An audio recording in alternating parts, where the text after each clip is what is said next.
Good evening, everyone. Welcome to WHISTalks. deGabraic, the founder of the World Health Innovation Summit. And I'm joined this evening by Jean-Guy deGabraic, who's joining us from Brussels. And he's the founder of the World Wellness Weekend. And this evening, we're going to be discussing SDG 3, good health and well-being. If you have a question for us this evening, please do put it in the comments section and we'll come to it. Jean-Guy, please do introduce yourself and tell us a little bit about yourself. Thank you so very much, Gareth. It's a pleasure joining you here this evening. I'm in Brussels. That's where I've been living for the past 8 years. Since 2001, I decided to change my career. I was working for cable and satellite television. I was working for online ventures. I'm a serial entrepreneur in the realm of wellness and wellness for all. With a website that was highly successful. And then I decided to sell my shares and open a massage institute near the Champs-Élysées in 2001. And my parents said, "A what?" A massage institute. And it was really at the beginning of the spa industry. There were about 35 spas at the time in France. There are over 3,000 now. And during 3 years, we rocked the place. We were receiving clients during the week. We were a massage academy during the weekend.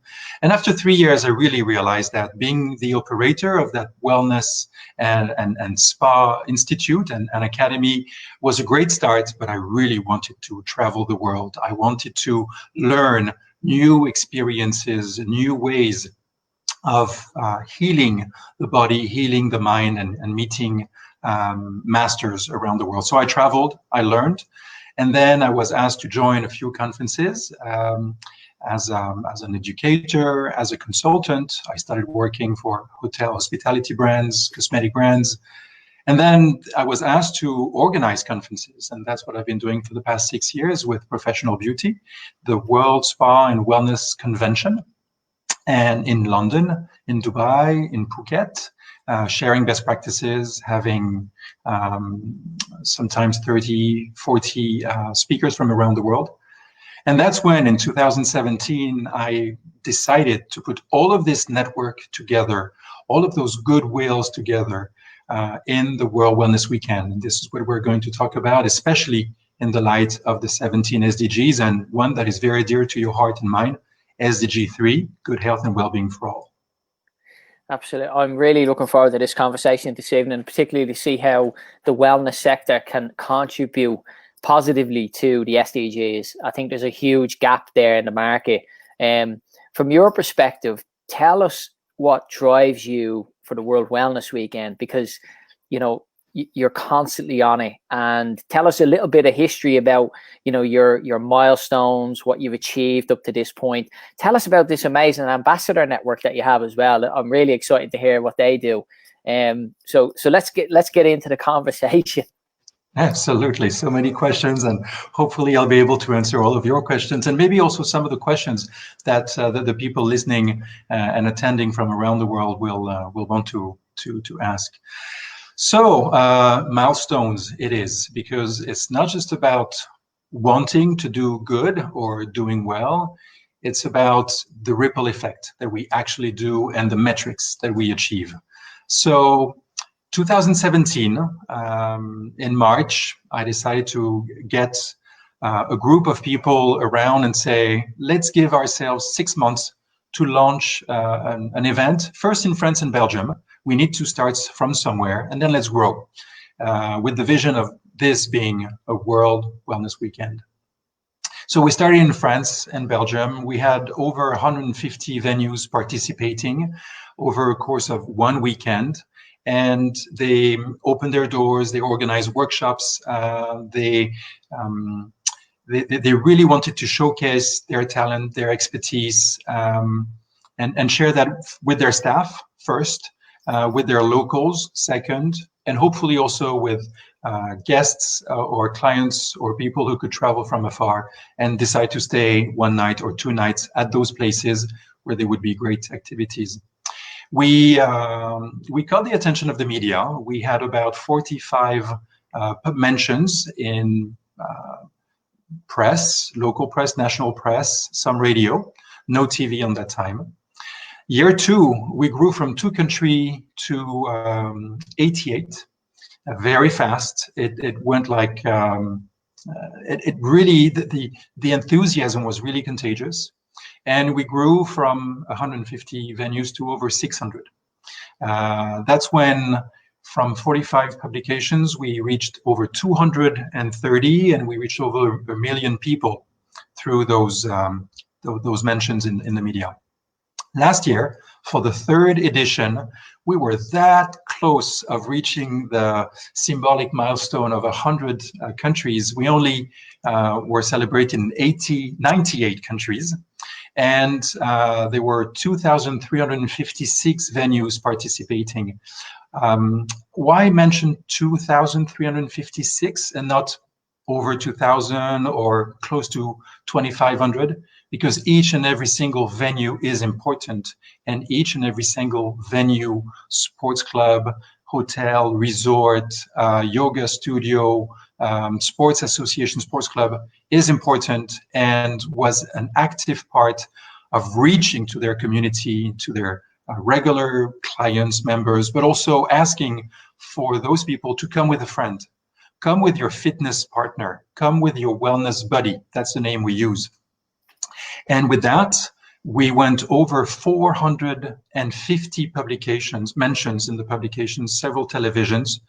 And when we combined all of the audience, we reached 224 million people around the world. So we wish with this year to continue to reach out to many countries. 100 plus would be great.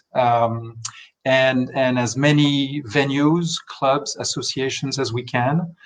We have no clue what's going to happen in September. We hope there won't be a second wave, but definitely some countries may be to a next normal, not back to a new normal. I hope we go forward. I hope we don't go back. So to a next normal, where we can adjust, we can meet, and we can practice together with all the physical distancing in place. I hate the word social distancing. I believe we must respect physical distancing. We need to wear the mask, wash our hands. I mean, our grandmothers told us that years ago. Yes. Go wash your hands. So did we forget about that? But we need social proximity. We need to be in the presence of others that share enthusiasm, share passion, share energy, so that we can walk together, run together, dance together, have fun together. And these 3 letters, fun, will be super important when we talk about the SDGs. Now, you did mention the ambassadors. Shall we touch on that? Yes, and I think you've got, maybe Antonio is joining us. He said good evening, Jean-Guy and Gareth, and we've had Olaf as well. So there's a couple joining here. And if anyone has a question for myself or Jean-Guy, please do pop it in the comment section and we'll answer it as best we can. Antonio is one of the ambassadors. Speaking of ambassadors in Brazil, in the region of Minas Gerais and in the city of Nanuque. Amazing efforts that city has put together, planting trees. We're talking thousands of trees with thousands of volunteers. Sports for all, and when I say sports for all, it's not just all genders or all age, it's also very inclusive. And a big support also to the native Indians in the Amazon that have been, in some tribes, been decimated by coronavirus. So, Antonio, my friend, big hello to you and your sister Diana, who's been an amazing WWW, not just World Wellness Weekend, but a wonder woman of wellness. She's incredible. In Brazil, out of the 98 countries, last year was the 2nd most active country for World Wellness Weekend. This year, it's definitely the 1st in the number of venues that we have seen participating. So, ambassadors. Yes, and we're getting more comments coming in. So there's Kamal here saying good evening, gentlemen. Then there's Tomas who's come in and said good evening, and Diana Russ, I think, is a friend, a mutual friend, who's saying good evening. So delighted all of you can enjoy this. So we've got. We're just talking about Diana. Please share the feed as well with your network. Encourage people to join the conversation, because this is a session that we want to encourage people to get involved, ask questions. It's like a living lab where we can share each other's knowledge and encourage other people to get actively involved. So go ahead, Jean-Guy, continue with the ambassadors. Thank you. So we currently have about 60 ambassadors. Some are country ambassadors. A lot of them are city ambassadors. And when the country is small enough, a country ambassador definitely with a great network can share the news, can reach out to other business owners, managers, but also to local officials. And this is something we're going to talk a lot about, because wellness is not just for people, and God knows we need that, especially in the light of non-communicable diseases, the staggering rate of obesity and type 2 diabetes, which, by the way, were one of the most frequent comorbidities that we have found, or doctors have found, for people dying from coronavirus, obesity and type 2 diabetes. So I was speaking with a doctor in France last week, Dr. Cabani, and she works with the French Federation of Hiking. They have millions of members. They were very frustrated because of the lockdown. They couldn't walk, but now they can again. And that doctor is not just prescribing medicine when really it is needed. She's prescribing exercise. She's prescribing movement. She's receiving people. She's listening to everything they have to say. They tell their life. Then she takes a piece of paper. She takes her pen, and she says, I'll prescribe you to walk or to run if your knees can, or to dance, to find something that brings a smile from ear to ear, and that will help you boost your cardiovascular system, flush the toxins in your lymph system, will help clarify your mind, because you'll sleep better. You'll have a deeper and more restorative sleep, which will help you not just with your lymph system, but also your glymph system. The fact that the toxins in your brain are going to be flushed throughout the night. A good restorative sleep, also some doctors say, can help prevent type 2 diabetes. Not just the nutrition, not just the exercise, the quality and the number of hours that you sleep. So for people, it's absolutely essential. And even doctors prescribing medicine say, look, I'm going to prescribe this exercise for you, but if you don't do it, if you don't heal yourself, if you don't take this natural medication that sport is for you, there's nothing as a doctor that I can do for you. Only you can heal yourself. I can point in the right direction. I can help you, but you need to heal yourself. So for people, it's super important.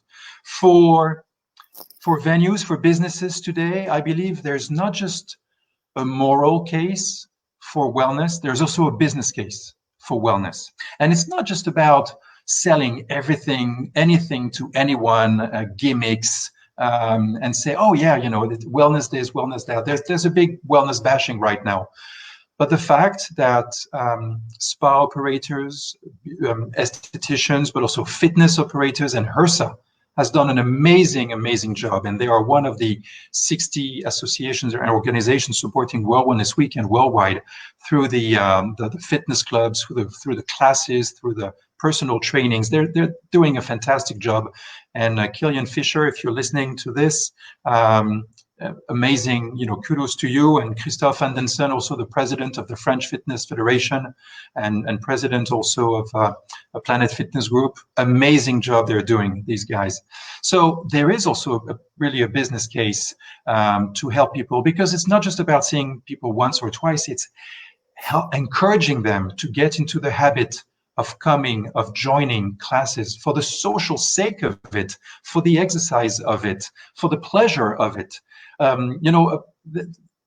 don't think there has been a study about this, but just ask someone who booked the treatment, and you know about studies, you've seen a lot, but we've asked a number of people, when do you start feeling the benefits of going to a spa and having really a good, nice therapeutic massage, a deep tissue massage? When do you start feeling the benefits of that session in your mind? Is it when you get there? Is it when you're on the table? Is it 20 or 30 minutes into the session? Is it after the session? And everyone ticked all of the above, absolutely. The welcoming, the knowing that it is safe to go back, knowing that it is essential to go back for the body, not just for physical wellness, but also for mental and emotional wellness. But you'll be surprised that right now people are saying that they start feeling the benefits of that session when they book, not when they're there, when they start booking and they know, oh, it's in my diary. I know I'm going next week. I know I'm going in 2 weeks. Oh, I start already feeling. So for people, for businesses, it is important. For cities, and hopefully we're going to talk about SDG cities, because God knows you do an amazing job with Roland and the team at WHIS and with the United Nations Global Sustainability Index Institute. SDG cities are the way forward. There are more and more joining, and through the third Sustainable Development Goal and the fun that we can bring in there, we can help people change the chemistry in their body. Right now, everyone is flushed with adrenaline, with cortisol, with the stress that we have to handle. Do you know that in France last week there was a survey saying that people, 25% of French people sleep less or worse than they were during quarantine, during lockdown, because now they have to go to their job, to their work. Now they have to take public transportation. Now they're scared of meeting people, and there's this anxiety on top of everything. So it's really about how we can implement that for cities. Absolutely. And for those who've joined us, please do share the feed. If you have a question for myself and Jean-Guy, please do pop it in the text box so that we can answer that question. A couple of things I just wanted to pick up on that you mentioned there. I think around the study, and I think when you talk about the impact, I mean, you started from 2 venues up to over 2,356. Did I get that right? And so you are having a profound effect on people's health and well-being. One of the exciting things about, our work together is as we develop the SDG methodology in these cities, and then we will be able to apply that to these venues. This is what I'm excited about, is the fact that we'll be able to measure the impact. Like you say, what is the impact on people's health and well-being when they decide to have that session in the gym, be it, and that's where we're able to measure the impact, where we're able to demonstrate there's a return on investment. So I'm very excited about that opportunity. Can you just tell people who've just joined us, summarize again the World Wellness Weekend, what date should they look out for this year, and tell us how can they get involved as well, just from your point of view, and how can they become an ambassador, for example, those listening to this on repeat, how can they get in touch with yourself? Thank you. Absolutely. Well, there's a website, worldwellnessweekend.org. It's in 12 languages. Of course, it's in English, French, Italian, Spanish, but we added, of course, Portuguese for our friends in Brazil. But it's available in Greek, in Arabic, in Malay, in Thai, in Russian. So it's really as close to the heart and to the language for those people so that they can understand. World Wellness Weekend is really an idea for people to come together. It's going to start at sunrise in Fiji with activities on the beach and on Saturday morning, and it's going to end on Sunday evening at sunset in Hawaii. So it's going to go twice around the Earth, twice around this little blue planet, and there are going to be activities. So depending on the situation in September, first you need to know that it's always on the 3rd weekend of September, just before the September equinox. This is one of the 4 big moments in the year, and we wanted to have that as a landmark. It's going to be live on beaches, in parks, or at certain venues for people to join. Every venue or club or association wanting to participate can register online. All you have to do is go to the sign-up page, create an account. It's completely free because it's wellness for all. Wellness should be free and accessible for all. This is really a pro bono initiative and event that we are organizing. And book in advance, because you're going to see on the map. Just go to the map. There's a locate me, one-click locator for you to see what kind of activities will be in a 10-kilometer radius. If you see venues that are organizing something that's interesting for you, whether in fitness or yoga or mindfulness or nutrition or solidarity, go there, book in advance, make sure you go, share that page with your friends so that you can go with friends, you go with your wellness buddies, and each venue has to organize at least one activity. Give 60 minutes of workshop, class, seminar, talk, tutorial, sharing expertise, sharing information, sharing something to dive into an experience. It's something for people to realize that having a smile from one ear to the next is going to change what I was talking about, the adrenaline, the cortisol, with endorphins, with serotonin, with oxytocin, which are definitely what we need. But also, and what is important is that if you don't find anything on that locator, anyone listening, anyone wanting to be part of this wellness movement can register. And Gareth, if you would like, I know you're an avid runner. If you are going to run on that moment, why don't you say, I'll be at that special place, 9 a.m. I'll be running for an hour. Come and join me. Bring your shoes. We'll be running and we'll be having fun, because we'll be exchanging how we run, and we'll be running, forward. We'll be running backwards. We'll be running sideways. We'll be running. Do you remember Monty Python with the Ministry of Silly Walks? You can do that too, because it's about running, but it's also about having fun. So people, not just venues, are encouraged to participate. Now, if for some safety reasons there is another lockdown, there's a lot of activities that are going to be online. And over the summer, we're going to be recording activities in iconic places. So it's not just going to be someone in a room, just like me, in lockdown, sharing something, being a talking head for 15, 20, 30 minutes. I'm going to take you outside. Yes. I'm going to take you to my favorite place. I'm going to have a few buddies with me, and I'm going to show you. We're going to send over the summer wellness postcards from around the world. We're going to have people at Iguazu to show the largest waterfall. We're going to have people near the Eiffel Tower.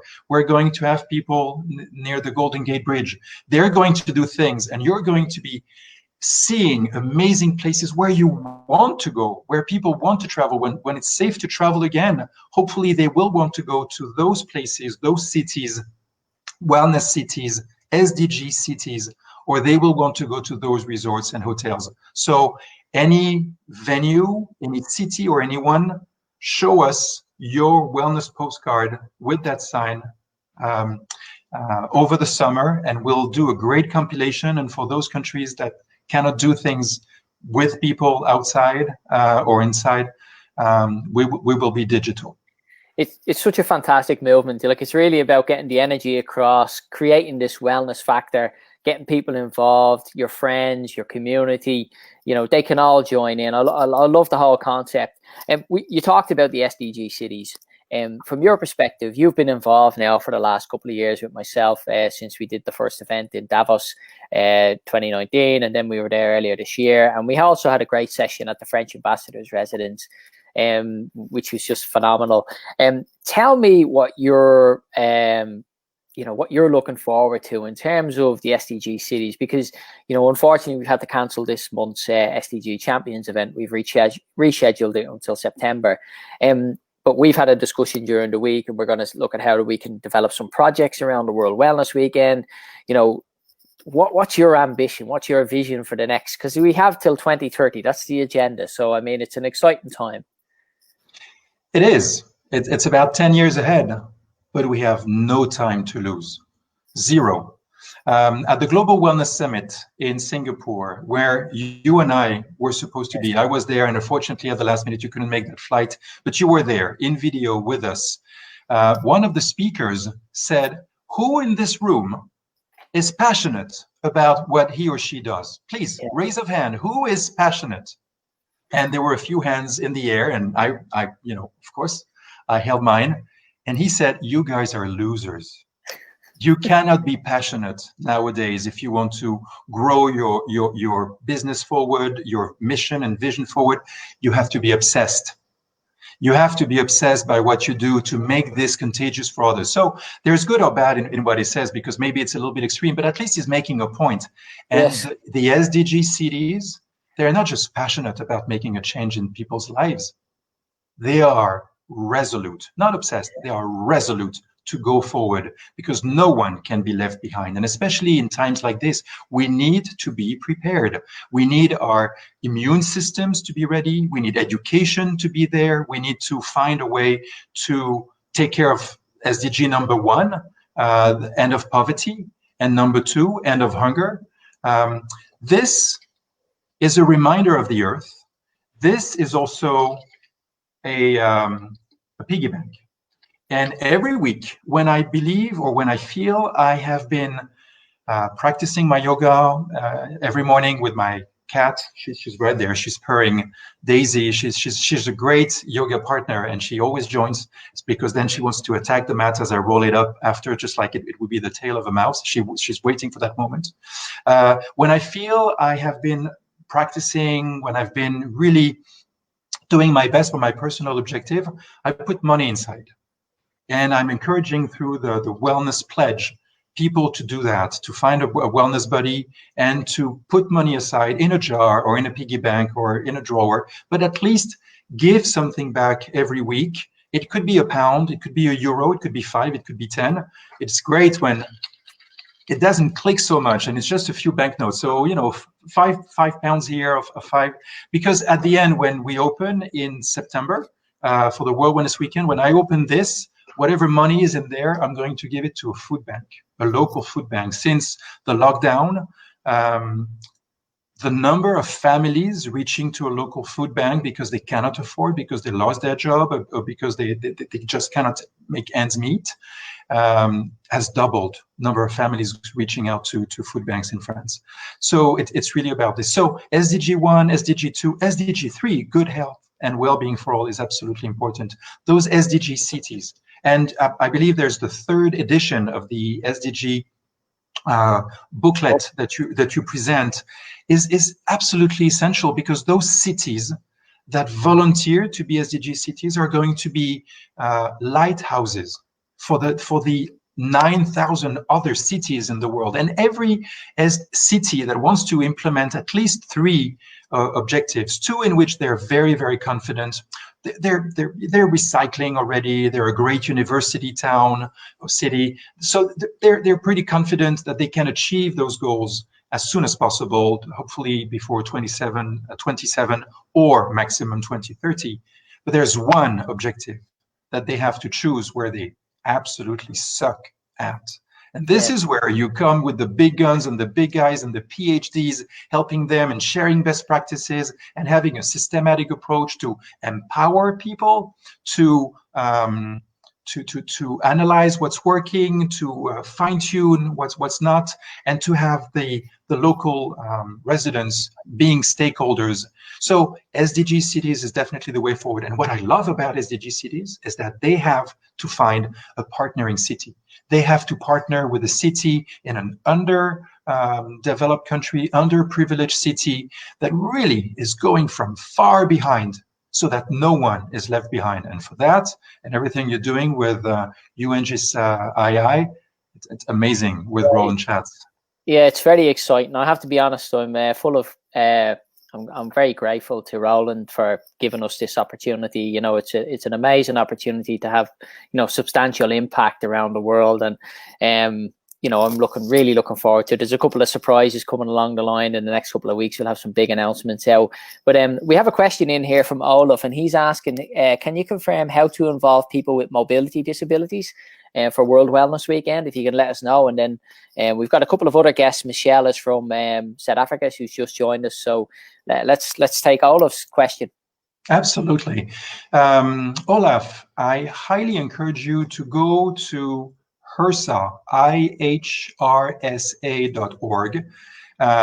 international health racket sports club association around the world. They're gathering, representing thousands of fitness clubs around the world. And they have put together not just procedures for sanitization and or sterilization to make it safe to go back to fitness club, but months ago, in coordination with the UNESCO chair for disabilities, they have come up with a program called UFIT with the European Commission. And this is helping anyone, not just people with physical disabilities, but also mental disabilities. And you know, Olaf, when I was in Dubai in February to co-organize the conference, the World Spinal Wellness Conference, I was in a beautiful hotel for different meetings that we were having, went to the toilet. I will not go too much into the details of that part, but they were men, women, and there were also a clear wheelchair on the door, and it didn't say disabled people, it said people with determination.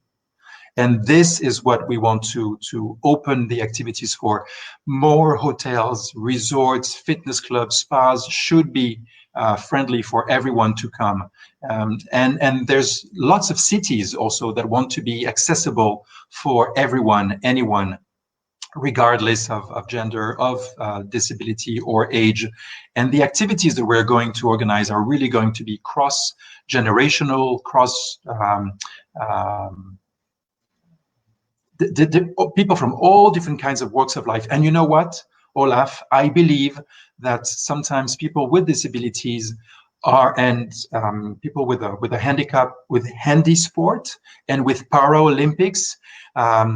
I was super impressed, but meeting a Paralympic swimmer from Austria. His name is Andrea Onea. I hope I'm pronouncing his name right. He has won medals at the Olympics, and I did not realize he was missing an arm for 20 minutes into the conversation until he was introduced as a Paralympic swimmer. I said, Paralympic? And then I realized he was only tweeting with one hand and never holding the phone with the other hand because he was missing an arm. And I believe we could learn so much, and we could be so much inspired by people who practice very regularly, even with a wheelchair, with people, you know, even if you have two legs and you can use them, sometimes you're not using your full body and your full capacity. You're not going to your optimum self as much as people with disabilities. So it would be great to have more partnership with people with disabilities and without disabilities, and for people without disabilities to learn what they can do from people with disabilities. I think we have that's all about SDG 17 and partnerships for the goals, and we have Alan Leach who says hello from sunny Dublin in Ireland. Hello, Alan. Extremely active with HRSA. Thank you so much for joining. Well done. Yes. I think I'll hopefully get Alan to join us and someone from HRSA to join us for some conversation some Sunday. Jean-Guy, just finally, just give us a summary of what you can, you know, what's the ambition over the next couple of months and over the next few years. You know, we've talked about the SDG cities, we've talked about SDG 3. From the wellness sector's perspective, what are the opportunities for them to get involved with the SDGs? Give us your insight there, like. Tremendous. We owe a debt to the first responders, the doctors, the nurses. And when we were in Davos at the World Economic Forum in January, we knew about what was happening in Wuhan, and it wasn't yet in Europe. But even then, we spoke about #wellness for nurses, #wellness for doctors, and we had lots of demonstration last year with nurses and doctors who are underpaid, overworked, overstressed, running into depressions. You know, the massive number of nurses leaving the job year after year. It's scary. We need to be the second responders. Whoever is involved in the wellness industry, fitness instructors, personal trainers, spa therapists, estheticians, nutritionists, physiotherapists, we need to come together, yoga instructors, dance, ballet dancers. There's a fantastic association, Dance and Creative Wellness with Claire West, that's Claire Goss West, That's absolutely fantastic. So we need to show that we are the standing ovation that we have been waiting for, that anyone with 2 legs and 2 arms, or in a wheelchair, or with disabilities, we can show that we can come to our best selves. We can rise to the challenge. We can boost our immune systems. We can strengthen our minds and our bodies. We can build as antibodies. We can come with more solidarity with those 5 pillars of wellness that we have: better sleep, more balanced nutrition, more vitality, more serenity, and the sense of purpose. That little pinky there. Very important. How we can all come together. So it's all about, go to the website, worldwellnessweekend.org, sign up, it's completely free.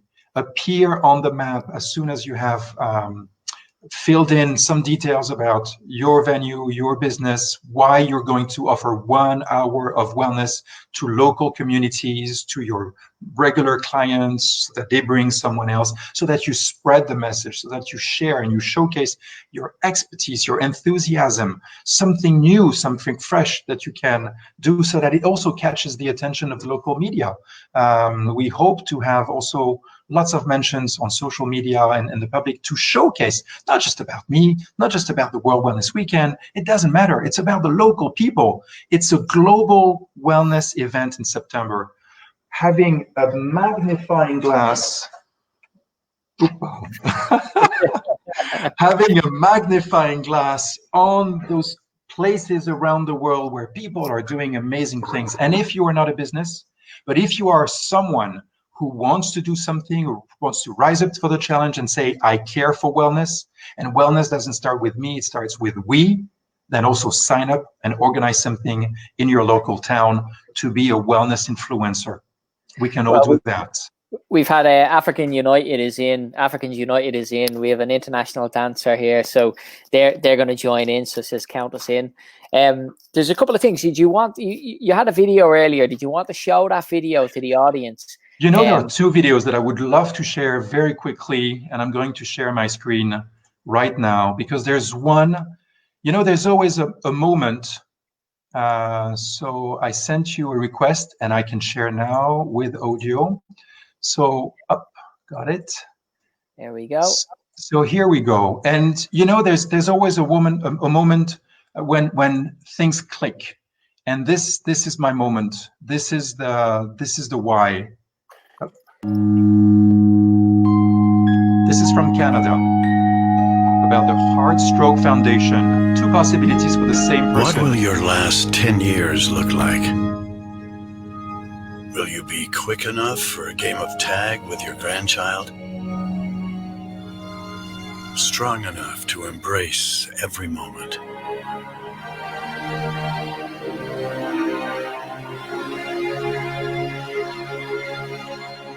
Will you grow old with vitality? Or get old with disease?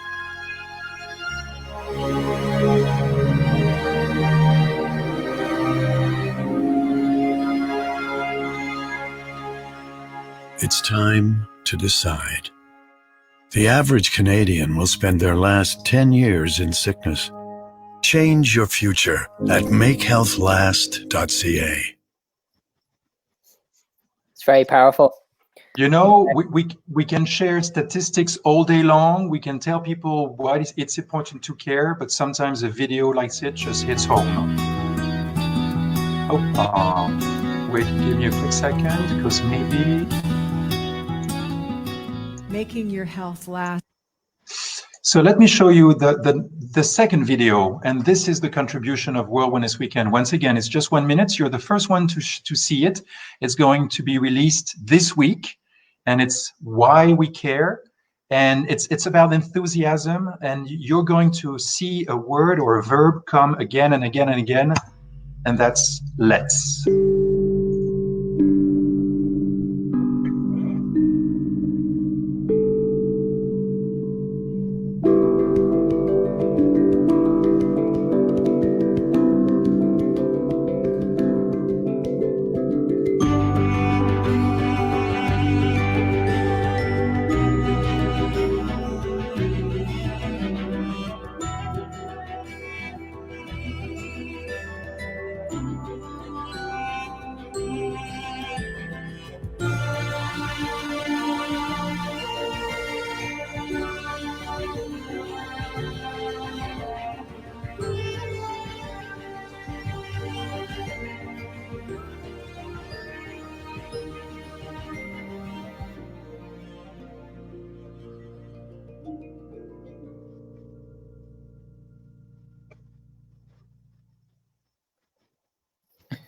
Fantastic, Sean-Guy. I think that's such a poignant note to end our discussion on.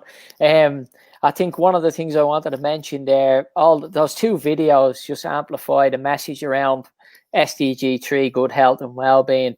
I've spent most of the day working on a document around, you know, the why and the how. You know, why it's very clear, you know, by 2030, we're going to be short of 18 million staff. You touched on it earlier. We're also going to face huge costs in terms of $47 trillion in the next 20 years spent on NCDs. So if we can switch the dial slightly and invest in good health and well-being, we'll get a massive return on investment. I just want to say thank you very much, Sean-Guy, for joining us. Grateful. I'm looking forward to our endeavours over the next couple of months and years. And for everyone who's joined us, very grateful for joining us today. This has been our 7th WHISTalks live over the last couple of weeks. We've only just started this. We're building the momentum. Thank you very much for joining us. Thank you very much for engaging with us every Sunday. Next Sunday, we have the co-founder of the Good Summit in Dublin, Reverend Julian Hamilton, is joining us. Really excited to get him on the line. And you can put questions to him. So thanks everyone for joining us. See you next week at 7 p.m. GMT. And thanks to Sean-Guy in Brussels, and from myself here in Cumbria. Have a fantastic evening. Good night, everyone. Thank you so very much. Bye-bye. Bye-bye.